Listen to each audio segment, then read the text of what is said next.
শান্তন শান্তন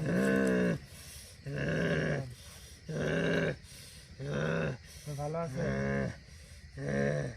ভালো আছি, আমি ভালো আছি, খুবই ভালো আছি, খুবই ভালো আছি। কারণ কালকে একটা সুন্দরবন থাকি মোষ ধরে খাইছি, তাহলে আমি কিরম ভালো আছি তুই বুঝে। আচ্ছা বুঝতে পারছি, আপনি অনেক ভালো আছেন। আসনের কাজ অপূর্ণ রাখতে নাই, মোমবাতি দুটি জ্বালাই দে। বুঝতে পারছি। এই অপূর্ণতা দ্বারা কি আমার সঙ্গে কিসের জন্য কাজ করিস? হ্যাঁ,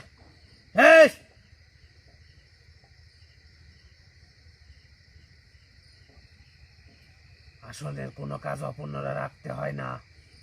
বুঝতে পারছি হুজুর, ভুল হয়ে গেছে।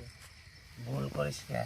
ভুল করিস দেখি তো ভুল হয়, ভুল না করলে তো ভুল হয় না। আচ্ছা ঠিক আছে।